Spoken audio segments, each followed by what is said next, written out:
আগামীকাল সুপ্রিম কোর্টে উঠতে চলেছে তিলোত্তমা ধর্ষণ ও মৃত্যুর মামলা।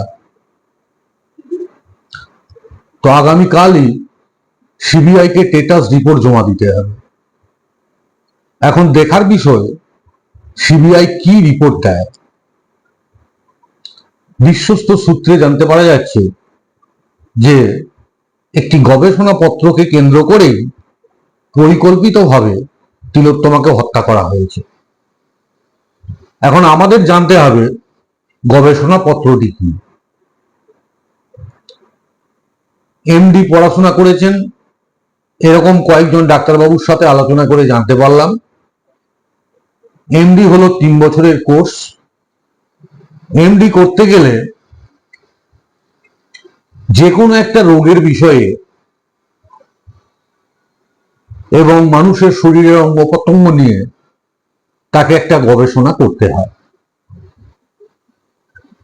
গবেষণাপত্রটি 2য় বছরের শেষের দিকে দিলেও চলে, কিন্তু যেহেতু সাবজেক্টটি খুবই জটিল বিষয় এবং এমডির ডক্টরেট পাওয়ার ক্ষেত্রে একটা বিরাট ভূমিকা থাকে গবেষণাপত্রটির, তাই প্রথম বর্ষ থেকেই তার প্রস্তুতি নিতে হয়। তো তিলোত্তমা ফুসফুসের ওপরে, ফুসফুসের রোগ এবং তার নিরাময় সংক্রান্ত বিষয়ে সে গবেষণা করবে বলে সিদ্ধান্ত গ্রহণ করে।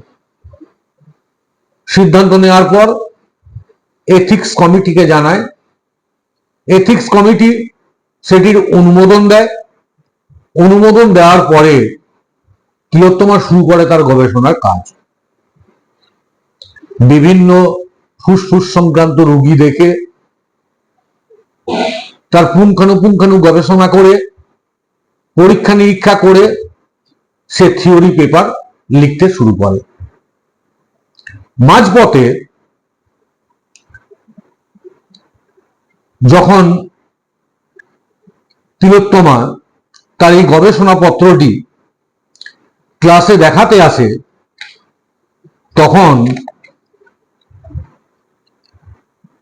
ভিপি অর্থাৎ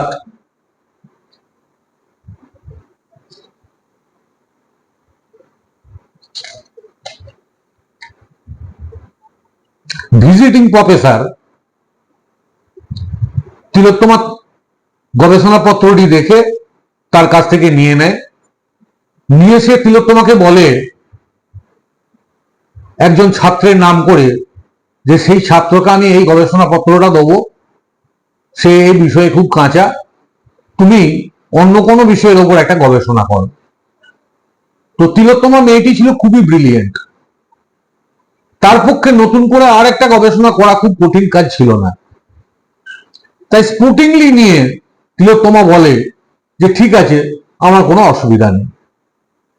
পরবর্তীকালে এই গবেষণা পত্রটিকে কেন্দ্র করে ওই ভিজিটিং প্রফেসরের সঙ্গে তিলোত্তমার বাদানুবাদ হয়। সেই বাদানুবাদকে কেন্দ্র করে সেই ভিপির নেতৃত্বে কয়েকজন পিজিটি করা জুনিয়র ডাক্তার এই নক্কারজনক ঘটনাটি ঘটায়।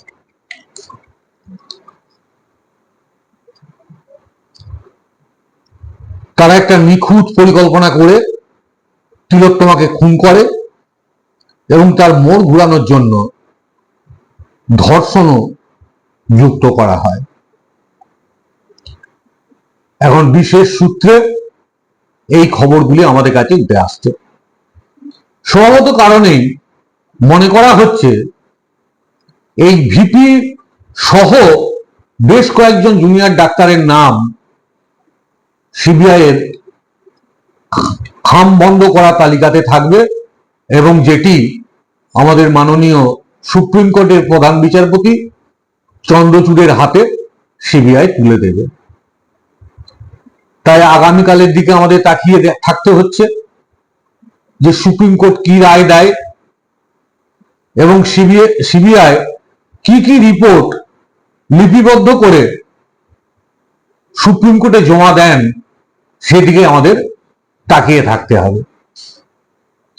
এখন বিশ্বস্ত সূত্রে যে বিষয়টা জানা যাচ্ছে যদি সেটাই সত্যি হয়ে থাকে তাহলে এক মারাত্মক ঘটনা।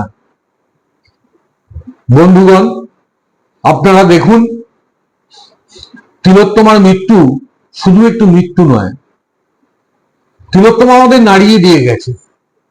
আমাদের মেডিকেল কলেজগুলোয় যে সমস্ত দুর্নীতি হয়, সেই দুর্নীতিও আস্তে আস্তে উন্মোচিত হচ্ছে আমাদের কাছে। আমরা উত্তরবঙ্গ মেডিকেল কলেজ থেকে বিভিন্ন মেডিকেল কলেজে যে জানতে পারছি,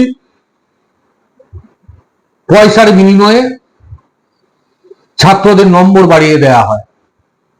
তাহলে ভাবুন, পয়সার বিনিময়ে ছাত্রদের নম্বর বাড়িয়ে তাকে পাস করানো হয়, সেই পাস করা ডাক্তার এসে আমাকে ওষুধ দেয়, সেই ওষুধ খেয়ে আমি রোগ নিরাময়ের চেষ্টা করি, যার ফলে এক ওষুধ আর এক অসুখে পর্যবসিত হয় এবং আমাদের ভেলোর এমএমসির দিকে ছুটতে হয়। তাহলে এই হলো আমাদের বর্তমান পরিস্থিতি। এই পরিস্থিতিতে আমাদের সকলকে একতাবদ্ধ হতে হবে। প্রশাসন তার কাজ করছে, সেটা আমরা দেখতে পাচ্ছি। প্রতিদিনই এরকম দুর্নীতিগ্রস্ত এবং দুর্নীতিতে সাহায্যকারী যে সমস্ত ডাক্তাররা আছেন, সেই ডাক্তারদিকে একের পর এক বহিষ্কার করা হচ্ছে। আমরা দেখেছি অভিক দে, বিরূপাক্ষ বিশ্বাস, এদের সাসপেন্ড করা হয়েছে। সন্দীপ ঘোষকে শোকজ করা হয়েছে। যদি উপযুক্ত জবাব দিতে পারে ভালো, জবাব দিতে না পারলে তার রেজিস্ট্রেশন বাতিল করা হবে। স্বভাবত কারণেই প্রশাসনের উপর যেমন আমাদের আস্থা রাখতে হবে, তার সাথে সাথে আমাদেরকেও সজাগ হতে হবে কিভাবে কি করে এই যে আমাদের বিভিন্ন শিক্ষাক্ষেত্রে দুর্নীতি আছে, সেই দুর্নীতিকে আমরা রোধ করতে পারবো। এছাড়াও আরো বেশ কয়েকটি ঘটনা আমাদের চোখ খুলে দিচ্ছে। যেদিন ঘটনাটি ঘটেছিল, অর্থাৎ 9 তারিখের রাত্রে, 9 তারিখের ভোরবেলায় একটি জুনিয়র ডাক্তার, সে যে বাথরুমটি ভেঙে দেওয়া হয়েছে সংস্কারের নাম করে, সেই বাথরুমে ভোরবেলায় স্নান করেছিল। একজন নার্স তাকে প্রশ্ন করায় সে বলেছিল যে গায়ে রক্ত লেগে আছে, তাই আমাকে স্নান করতে হবে। সিবিআই সেই দিকটাতেও দৃষ্টি দিচ্ছে। সেই জুনিয়র ডাক্তারটি কে, কেন তাকে স্নান করতে হলো, নার্স কি কি দেখেছে, সেই নিয়েও সেই নার্সের কাছে সিবিআই জিজ্ঞাসাবাদ করেছে। তাহলে এই হচ্ছে পরিস্থিতি। একদিকে যেমন ফরেন্সিক রিপোর্টে প্রমাণ হয়েছে যে সঞ্জয় রায় ধর্ষণের মতো অপকর্মটি করেছে, ঠিক তেমনি ধর্ষণের সাথে সাথে তাকে কারা খুন করেছে, সঞ্জয়ের একার পক্ষে যে খুনটা করা সম্ভব নয়, সেটা কিন্তু বেশ বোঝা যাচ্ছে। আর বোঝা যাচ্ছে মেয়েটি অত্যধিক ট্যালেন্টেড ছিল, যার ফলে বেশ কিছু প্রভাবশালী বকাটে ছেলেদিকে গবেষণাপত্র সহযোগিতা করার জন্য, তাদের ডক্টরেট ডিগ্রিটা পাওয়ার জন্য তিলোত্তমার কাছ থেকে তার প্রায় সমাপ্ত হয়ে যাওয়া গবেষণাপত্রটি কেড়ে নিয়ে সুকৌশলে সেই প্রভাবশালী ছেলেদের দেয়া হয়েছে এবং তিলোত্তমাকে বাধ্য করা হয়েছে অন্য বিষয়ের উপর আবার নতুন করে গবেষণাপত্র তৈরি করতে। তাহলে ভাবুন বন্ধু, আমরা আমাদের ছেলে মেয়েদিকে বহু কষ্ট করে ডাক্তারি পড়তে পাঠাই, সেই ছেলে যদি একটু ট্যালেন্টেড হয়, তাহলে তাকে আবার কত রকমের নির্যাতনের শিকার হতে হয়, তার উজ্জ্বল দৃষ্টান্ত কিন্তু তিলোত্তমা তার মৃত্যুর মধ্য দিয়ে চোখে আঙ্গুল দিয়ে আমাদের দেখিয়ে দিয়ে গেল। আমি মাননীয় সরকারের কাছে অনুরোধ করব, আপনি একটার পর একটা স্টেপ নিচ্ছেন, আপনার স্টেপিং আমরা যথেষ্ট খুশি, কিন্তু আরো যে সমস্ত দুর্বৃত্তরা স্বাস্থ্য দপ্তরের বিভিন্ন মেডিকেল কলেজগুলোতে, বিভিন্ন হসপিটালগুলোতে বিরাজমান আছে, তাদের খুঁজে বের করুন, বের করে তাদেরও উপযুক্ত শাস্তির ব্যবস্থা করুন। যেমন আমরা সাধারণ মানুষ ভুক্তভোগী একটা বিষয়ে, সেই বিষয়টা কি না, সরকারি হসপিটালগুলোই দালাল চক্র। দালালরা কারণে অকারণে রুগীদের কাছ থেকে পয়সা সংগ্রহ করে, তাদেরকে নানাভাবে হ্যারেস্ট করে, এবং এমন একটা ঘটনা ঘটানো আছে, এই দালালদের না ধরলে উপযুক্ত চিকিৎসাটাও হসপিটালে পাওয়া যায় না। তাই যাতে হসপিটাল থেকে দালাল চক্রকে নির্মূল করা যায়, সেই বিষয়টাও নিয়ে সরকারকে একটু ভাবার জন্য অনুরোধ করছি। আর বেশি কিছু না বলে কালকে সুপ্রিম কোর্টের দিকে আমরা সবাই তাকিয়ে রইলাম, দেখি কালকে চন্দ্রচূড়ের ডিভিশন বেঞ্চ কি রায় দেয়, এবং সেই রায়ের উপরে কি কি ঘটনা ঘটে এবং সিবিআই কি রিপোর্ট জমা দেয়, তার প্রোগ্রেস কতটা হয়েছে, আমরা একটা ধারণা কালকে করতে পারবো। তার সাথে সাথে জুনিয়র ডাক্তাররা আজ থেকে আবার তাদের লড়াই আন্দোলন শুরু করেছে।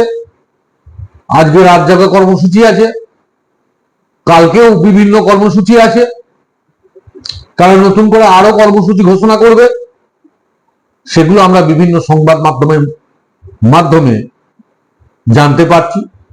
তাই জুনিয়র ডাক্তারদের একটা অনুরোধ আমি করব, আপনারা আন্দোলন করুন, আপনাদের সঙ্গে সঙ্গে আমরাও চাই তিলোত্তমাকে যারা এভাবে হত্যা করেছে, যারা ধর্ষণ করেছে, তারা যেন উপযুক্ত শাস্তি পায় এবং তাদের যেন ফাঁসি হয়। কিন্তু আপনারা একটা কথা মাথায় রাখুন, আপনারা হয়তো বিভিন্ন হসপিটালে অভয়া ক্লিনিক নাম দিয়ে আপনারা দুস্থ মানুষদের ট্রিটমেন্ট করছেন, কিন্তু সেটাও সাফিসিয়েন্ট বলে আমার মনে হয় না। আপনারা হসপিটালের কাজে যোগ দিন, হসপিটালগুলোকে স্বাভাবিক করুন। কেন না, আমাদের সাধারণ গরিব নিম্ন মধ্যবিত্ত মানুষজন চিকিৎসার জন্য হসপিটালগুলোতে যায়। আপনারা যদি সেখানে কাজ না করেন, তাহলে এই গরিব মানুষগুলো যাবে কোথায়? তাই এদের কথাটাও আপনারা একটু ভাবুন। এইটুকু বলে আপনাদের সকলকে আমি রামজীবন গোস্বামী আমার চ্যানেল আরজে নিউজের পক্ষ থেকে প্রণাম, প্রীতি, শুভেচ্ছা জানিয়ে আজকে কথা বলা শেষ করলাম। শেষে আর একটা অনুরোধ করব, আমার চ্যানেলটিকে আপনারা একটু সাবস্ক্রাইব করে দেন, যাতে করে আমার উৎসাহ বাড়ে এবং আপনাদের সাথে আমি কন্টিনিউয়াসলি শনি রবিবার এই দুটো দিন থাকতে পারি, সেই দিকটা একটু দেখুন। নমস্কার।